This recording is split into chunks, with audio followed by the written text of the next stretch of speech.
Magandang araw muli sa ating mga kapatid. Tayo po ay muling darako sa ating pagsamba at ating pupurihin ang Panginoon sa araw na ito sa kanyang patuloy na katapatan at pag-ibig sa atin.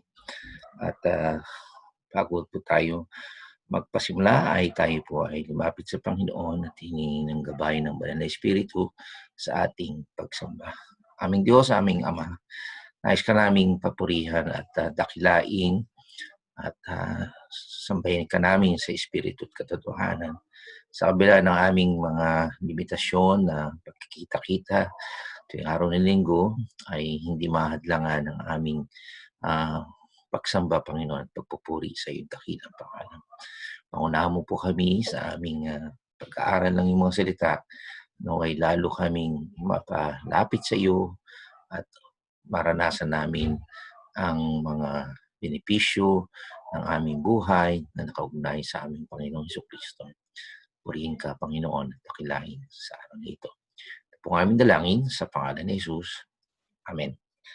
Ngayon po ay ating ipagpatuloy ang ating pag-aaral sa paksa na The Benefits of Life in Christ Part 3. At muli ay ating babasahin ang paksang talata natin na makikita natin sa John chapter 15 verse 7 to 11. Kung nananatili kayo sa akin at nananatili sa inyo ang aking mga salita, hingin ninyo ang anumang nais ninyo at ibibigay iyon sa inyo. Napaparangalan ng aking Ama kung kayo'y masaganang nagbubunga bilang aking mga alagad. Kung paano iniibig ako ng Ama, gayon din naman iniibig ko kayo. Manatili kayo sa aking pag-ibig. Kung tinutupad ninyo ang aking mga utos, manatili kayo sa aking pag-ibig.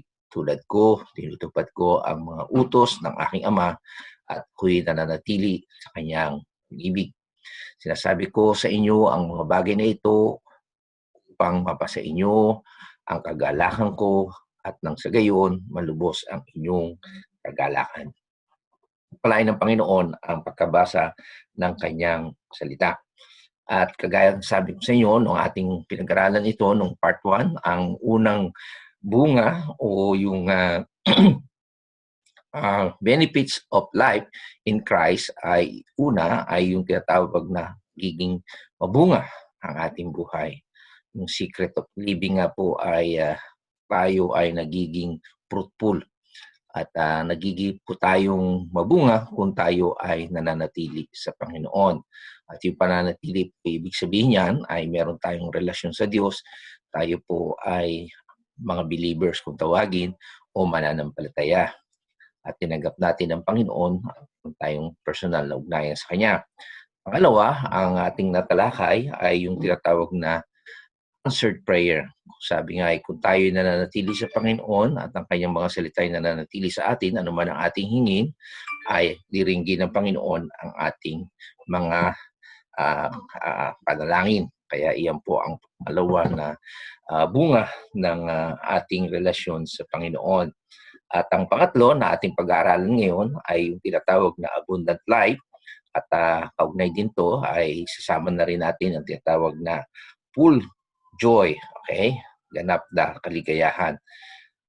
Yung panglima, na yun po ay ating tatalakayin sa isang linggo, ay yung tinatawag na security. So 5 po yung benefits of life in Christ. Una, fruitfulness, answered prayer, abundant life, full of joy, and security. So ngayon ay darako ngayon tayo sa ikatlo, yung tinatawag na abundant life. Okay, masaganang buhay. So yan po ay at sabi sa ito po'y bunga ng ating pakikipag-ugnayan sa Panginoon. Abiding in Christ is the source of abundant life. Yan po yung makikita natin sa John chapter 10 verse 10. Sabi po doon, dumating ang magnanakaw para lamang magnakaw, pumatay at manira. Yun po ang diablo. Naparito ako, ito po ang ating Panginoon, upang ang mga tupa ay magkaroon ng buhay, ng isang buhay na masagana at ganap. Yan po yung tinatawag na abundant life. Yan po ang pangako ng Panginoon sa kanyang mga tupa, sa kanyang mga alagad na magkaroon sila ng abundant life. Okay? So ito po ay ipinangako Okay? Those who abide fulfill the magnificent purpose of life, which is to give God all the glory He deserves. Alam nyo, isa sa mga bunga po ng tayo nakapag-ugnay sa Panginoon, okay, ay magaganap po sa atin ang isang napakarangal at napakaganda, isang napakadakilang layunin ng ating buhay ay mapagbigyan natin ng kaluwalhatian ng Diyos na yun po naman ang kanyang dinideserve, okay? Yung karapat-dapat na mga niya. So yan po ang isa sa mga napakagandang bagay na magaganap o magagawa natin sa ating buhay ay mabigyan ng karangalan ang Panginoon. At yan po sinasabi sa John chapter 15 verse 8, sabi niya, napaparangalan ng aking Ama kung kayo'y masaganang nagbubunga bilang aking mga anak. So, excuse me po. So, ito po ang the more na nagbubunga tayo bilang mga alagad niya, ay napaparangalan natin ang ating Diyos. Magbalik-aral po tayo, ano po ba yung 5 bunga na sinasabi natin? Una, yung tinatawag na Christ-like character. The more na pinapakita natin sa ating buhay, sa ibang mga tao nakikita yung character ni Kristo sa ating buhay, ay the more na mapaparangalan ng Panginoon.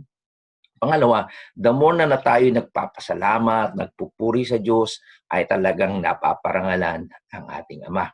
At ang pangatlo, the more na tayo ay tumutulong sa mga nangangailangan, napaparangalan natin ang Ama, nabibigyan natin siya ng kaluwalhatian.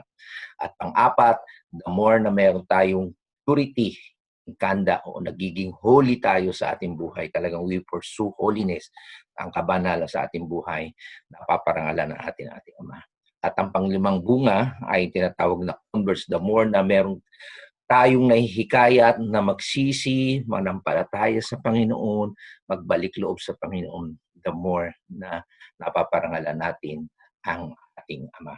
So yan po ang isa sa napakaganda, the more napaparangalan natin ang Ama kung kayo'y masaganang nagbubunga bilang mga alagad ko. So yan po ang napakahalaga. The more na tayo ay magbunga, makita yung 5 bunga sa ating buhay, ay napapapuriyahan natin ng Panginoon.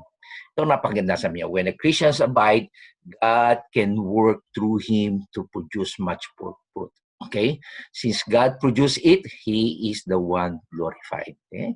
The more na talagang nananatili tayo sa Panginoon, ang Diyos ay kikilos sa ating buhay at dalayo yung kanyang kapangyarihan, yung kanyang kabutihan, yung kanyang kabanalan at paglilinis sa ating buhay.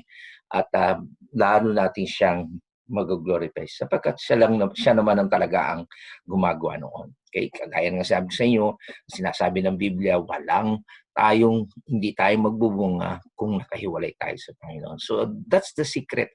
The more we abide in God, the more na nagtitiwala tayo sa Kanya, the more na nagre-rely tayo sa Kanyang mga salita, the more na tayo ay magpuproduce ng bunga.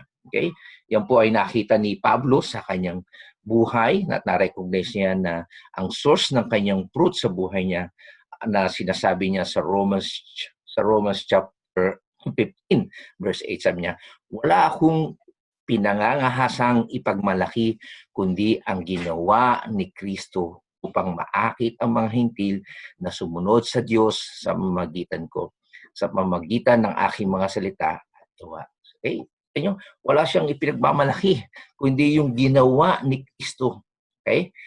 At sa mga hintil, sa mga hindi mananampalataya na sumunod sa Panginoon sa magitan ng kanyang mga salita at gawa. So makita natin lahat ng kanyang ginagawa, lahat ng kanyang sinasalita, ito ay bunga ng kanyang relasyon sa Panginoon. Iyon yung kilos ng banal na espiritu ng ating Panginoong Hesus sa kanyang buhay. So dito makita natin na hindi niya sinabi sa mga tao kung gaano siya magaling na tagapangaral o ebanghelyo. Okay? Hindi niya sinabi yun. Kundi ni-recognize niya na lahat ng mabuting bagay sa kanyang buhay ay nanggagaling sa Panginoon. Okay? Yan po yung maliwanag na sinabi niya. At ito pa yung sinabi niya sa Galatians chapter 2 verse 20. Sabi niya, ako'y nakasama ni Kristo. Hindi na ako ang nabubuhay, kundi si Kristo ang nabubuhay sa akin. At ang buhay na kinabubuhay ko ngayon sa laman ay kinabubuhay ko sa pananampalataya. Ang pananampalataya na ito'y sa anak ng Diyos na sa akin ay umiibig at ibinigay ang kanyang sarili dahil sa akin. So ito makita po natin sa kanyang buhay ay maliwanag na hindi yung sarili niya ang nabubuhay, kundi si Kristo ang nabubuhay sa akin. So ang nagpakilos sa kanya, ang nagbibigay sa kanya ng sigla, nagbibigay sa kanya ng kapangyarihan na mangaral, mag-ebanghelyo, anuman ang na-accomplish niya, anumang kabutihang nagawa niya sa kanyang buhay ay hindi dahil yun sa kanyang sisikap, hindi dahil sa kanyang pananatili sa Panginoon. So maliwanag po yan na sinasabi ng banal na kasulatan. Kaya makita natin na alam ni Pablo o ni Paul, he knows God did it all. Lahat ng kanyang na-accomplish sa kanyang buhay, ang Diyos ang siyang gumawa ng lahat ng ito. Hindi lang po si Pablo ang nakakaalam niyan, kundi rin si Pedro. Okay, excuse me. Kita po natin yan na sinabi din niya ni Peter nung kanyang isinulat ang 1 Peter chapter 2 verse 12. Ay sabi niya, mamuhay kayo ng maayos sa gitna ng mga hintil upang kahit na pinararatangan nila kayo ng masama, kapag nakita nila ang iyong mabuting gawa, ay mapupurihan nila. Mapupuri sila sa Diyos sa araw ng kanyang paghuhukom. So yan po makita natin na talagang ang layunin din po ni Pedro ay maparangalan at mapapurihan at mabigyan ng kaluwalhatian ng Panginoon. Okay? So kapag tayo ay gumagawa ng kabutihan sa ating buhay, hindi para i-exalt o itaas ang ating sarili, kundi mapapurihan natin ng Diyos. Okay? So, yan po ay maliwanag. At tingnan po natin pagka-logical progressions kung paano, yung pagkakasunod-sunod, kung paano natin ma-enjoy ang isang spiritual abundant life. Okay? Una, tinatawag na the one who abide bear fruit. Okay? So, ito po ang sikreto. Kinakailangan more na mag-abide tayo sa pamagitan ito ng tuloy nating pakikinig ng salita ng Diyos. Ipinamumuhay po natin ito. The more we abide, we bear fruits. Okay? Magbubunga po tayo. And then, pag tayo po ay magbubunga, anong nangyari? God is glorified in the fruit because He is the one who deserves the credit for it. Ito po ang makita natin na kapag tayo ay nagbubunga, hindi tayo para magmalaki, kundi nagbubunga tayo para lalo nating mapapurihan ng Panginoon. Kasi naman, ang dahilan, siya naman ang talagang kumikilos sa atin. Siya ang dahilan kung bakit tayo nagbubunga. At ang ginagawa po lang natin ay tayo'y nananatili sa Kanya. At ang pangatlo, makita natin na sequence o logical progressions para ma-enjoy natin ang spiritual abundance in life ay yung tinatawag the purpose of life is fulfilled because God is glorified. Ito po ang napakaganda na sa ating buhay, matutupad po natin ang yung ating layunin kung bakit tayo narito sa mundo na ito ay ating madakila at matupad natin sa ating buhay is to glorify God. It's the reason why we exist in this earth, okay? Upang luwalhatiin ng Panginoon. Makilala ng tao na merong tayong Diyos na buhay, siya ay maluwalhati sa ating mga sariling buhay. Okay? Ang pang-apat ay kung ganito mangyari, and thus the one who abides and glorify God experiences abundant life. Okay? So kapag nangyari po yun at tayo nag-abide sa Panginoon at tayo ay nilalahati natin ng Panginoon sa ating mga karanasan sa buhay, ay ating mararanasan ang masaganang buhay na ipinangako ng Panginoon. So sana po ay makita po natin dito, ang masaganang buhay po ito ay yung sikreto na naka-ugnay sa Panginoon. Hindi po ito yung mga material na bagay na itinuturo ng iba na yung prosperity teaching na tinatawag na makakamit ng mga tao. Hindi po material na po ito at hindi rin po ito pinansyal, kundi ito po yung magandang relasyon natin sa Panginoon na sa ating buhay, sa lahat ng ating ginagawa, sa lahat ng ating na-accomplish, ang Diyos ang ating naluluwalhati. At more na naluluwalhati natin ang Panginoon, ay mararanasan natin yung tinatawag na masaganang buhay. Okay? So yun po ang 3 na bunga o benefits ng buhay na nakaugnay sa Panginoon ay mararanasan natin ang abundant life. At itutuloy po natin ang ika-4 na benefits of life in Christ ay walang iba kundi yung tinatawag na full joy. Okay? So one of the chief element of the abundant life is fullness of joy. Okay? Which is an outgrowth of abiding in the true vine. Ito po ang sinabi ng ating Panginoon sa John chapter 15 verse 11. Sinasabi ko sa inyo ang mga bagay na ito upang mapasa inyo ang kagalahan ko at nang sa gayon malubos ang inyong kagalahan. So yan po makita natin na talagang bahagi ng masaganang buhay ay maranasan natin yung tinatawag na joy ng Panginoon. At ito po nga ay resulta ng ating pakikipag-ugnayan natin sa totoong vine, which is si Jesus Christ.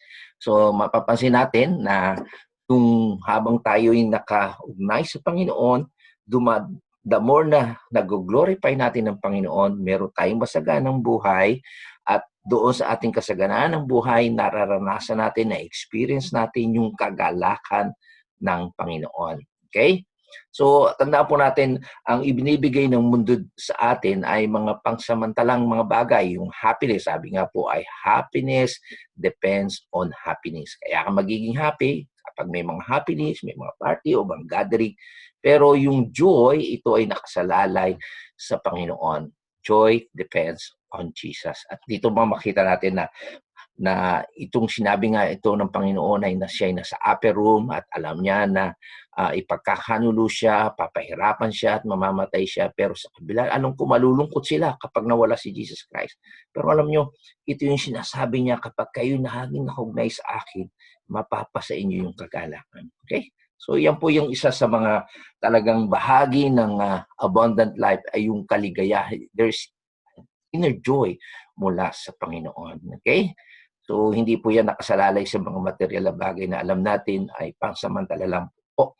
At ito po na God wants us na talagang to be consumed with joy. Talagang gamit natin yung joy na ibinibigay niya sa atin. Pero makita natin, you Christians are really enjoying yung joy na binibigay ng Panginoon. At sa ngayon ay makita natin ang mga churches ay punong-puno ng mga tao na punong-puno ng bitterness, sama ng loob, discontented, and complaining. Ayan po, hindi nila, imbes na maligayahan sila sa Panginoon, yung ugnayan nila sa Panginoon ang nangyari, punong-puno ng pait o sama ng loob, discontent at maraming mga complaint. Okay? Mga reklamador at mga negatibo ang buhay ng mga nasa iglesia. So, akala ng iba, ang ugnay sa Panginoon, kapag ikaw ay nakaugnay sa Panginoon, ang Christian life ay isang monastic, okay? Para bang ikaw ay parang nasa kumbento, para bang deprived ka, aagawan ka ng kaligayahan, malungkot, okay? Nakakabagot, okay? Para bang umiinom ka ng isang mapait na gamot. Yun ang pagkaakala ng iba. So, hindi nila alam na ang design ng Diyos sa ating buhay ay magkaroon tayo ng kaligayahan. Nawawala lang po yung kaligayahan sa isang Kristiyano kapag tayo ay nag-violate sa design ng Diyos sa atin. Pero kapag tayo ay fully nag-aabide sa Kanya, ay mararanasan natin yung kaligayahan sa Panginoon. At isa sa mga magandang karanasan niya na nakalagay sa Biblia ay noong si David ay nagkasala. Okay? Hindi niya naranasan yung presensya ng Diyos nung siya ay nagkasala kay Bathsheba at pinapatay pa niya yung asawa ni Bathsheba sa gera. Okay? Kaya ano sabi niya sa Psalms, nung siya ay humingi ng tawad sa Panginoon, sabi niya, ibalik mo sa akin ang kagalakan ng iyong pagliligtas. At alalayan ako ng kusang espiritu. Sa wikang Ingles, sabi po niya, restore unto me the joy of thy salvation and uphold me with thy spirit. So dito po makita natin na Ang ginawa po ni David ay hinayaan niya ang kasalanan ang siyang humadlang sa isang malinis na magandang relasyon nila ng Diyos. Okay? Makikita natin na nawala yun, hinayaan ni David dahil sa kanyang pagkakasala ay nawala yung magandang malinis na relasyon nila sa Panginoon. Tandaan po natin na hindi po nawala ang kanyang kaligtasan. He did not lose his salvation, but lost the joy of salvation. Tandaan po natin, hindi po nawawala ang kaligtasan kapag tayo'y nagkasala. Okay? Nawawala po ay yung tinatawag na joy ng salvation. Okay? So, ang makita po natin dito na bumalik lamang po yung joy ng salvation ni David nung siya ay nag-confess ng kanyang kasalanan sa Diyos and accepted the consequence of it. Alam niyo, tandaan po natin, kapag tayo nagkasala sa Diyos, ang the best na ating gagawin ay ating itong ipahayag. Maging honest tayo na nagkasala tayo. Huwag natin i-justify na kaya natin nagawa yun dahil ganito. Hindi aminin natin na tayo nagkasala sa Diyos. Okay? Tandaan po natin, yung kanyang ginawang kasalanan kay Bathsheba at sa kanyang asawa, kaysa asawa ni Bathsheba, ang sabi niya ay, nagkasala ko sa iyo. So anything na ginawa natin pagkakamali o pagkakasala sa tao, ito'y kasalanan natin sa Diyos. At hindi lang yan, dapat tanggapin natin ang bungang pagkakamali natin, yung consequence ng ating pagkakasala. So ganun po ang katuwiran ng Panginoon. Papatawarin niya tayo, pero mayroong itong mga consequence sa ating buhay. At tanggapin po natin ang lahat ng ngayon. At dito makita natin yung sinseridad, intention natin na talagang may repentant tayong spirit. Okay? So makita natin, yung kanyang guilt ay nawala when he returned to a pure, unhindered, abiding relationship with the Lord, and God made his joy full again. Okay? So kung gusto po natin na mawala ang ating guilt kapag tayo nagkaroon ng nagkasala tayo at tayo magkaroon uli ng isang malinis at walang hadlang na talagang punong-puno ng patuloy na relasyon sa Panginoon, at makita natin kapag ganoon ang ating ginawa ay babalik muli ang kaligayahan ng salvation ng Panginoon.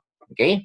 So ayan po, makita natin na as long as we abide wholeheartedly the true vine, okay, our joy is unaffected by external circumstances, persecutions, or disappointment in life. Okay? Alam po, kaya po napakaganda po ito na sa ating nangyayaring panahon sa ngayon, okay, ano man ang nangyayari sa ating buhay, kung gusto nating maging maligaya, tandaan po natin, hindi po maapektuhan kapag tayo'y talagang nakaugnay sa Panginoon. Okay, laging tayong nakaugnay sa kanyang mga salita, pinagbubulay natin ito at pinamumuhay po natin ito, ang joy po natin. Okay? Dahil tayo may relasyon, yung joy of the Lord na sinasabi niyang ibinibigay niya sa atin para malubos yung ating kaligayahan, ay makita natin hindi ito apektado ng mga external circumstances sa ating buhay.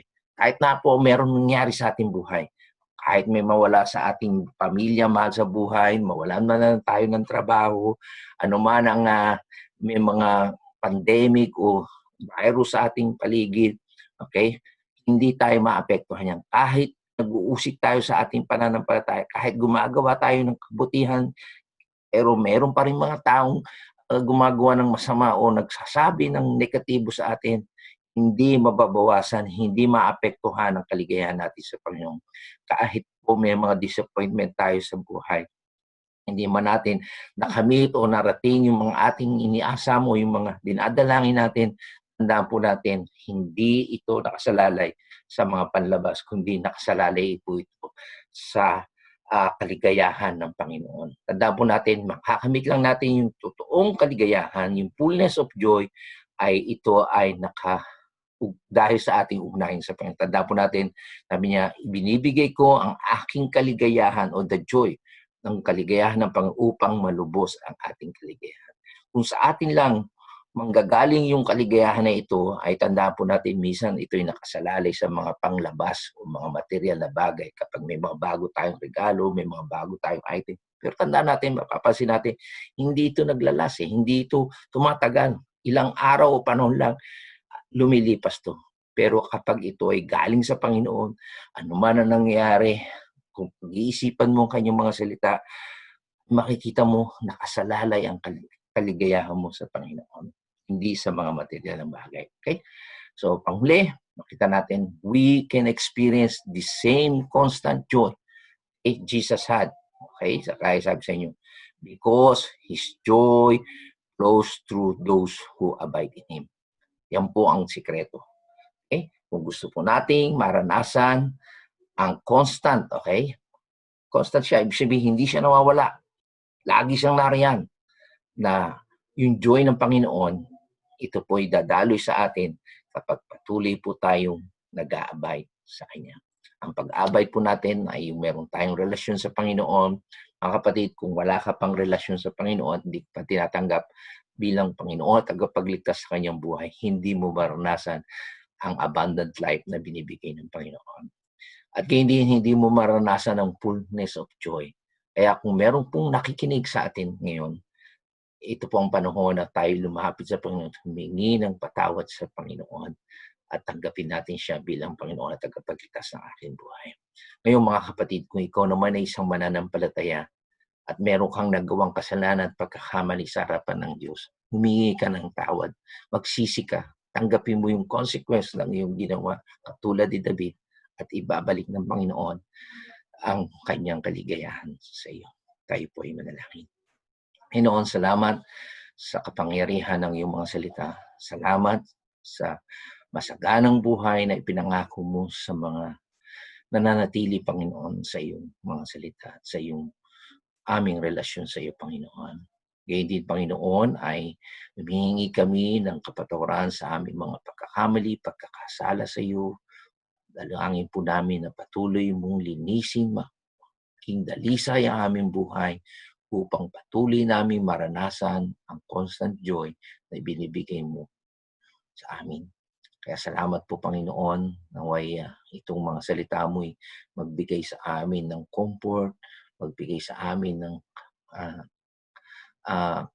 kagalakan, Panginoon. Makita namin na ang kasaganaan ng buhay ay nakasalalay lang sa iyo. Nadalangin din namin, Panginoon, sa iyo ang sino man na nakikinig sa mensaheng ito na hindi pa naranasan ang isang buhay na nakaugnay sa iyo. Hindi nila naranasan ang isang abundant life. Naway mangusap ka po sa kanila. Magkaroon sila ng pagsisisi at nakita nila na ang kailang buhay isang makasalanan at kailangan nila ng tagapagligtas o walang iba kundi ang aming Panginoong Jesucristo. Pagpalain po tayo ng Panginoon at naway mabigyan siya ng rangalan sa ating buhay. Ating dalangin sa pangalan ni Jesus. Amen at Amen.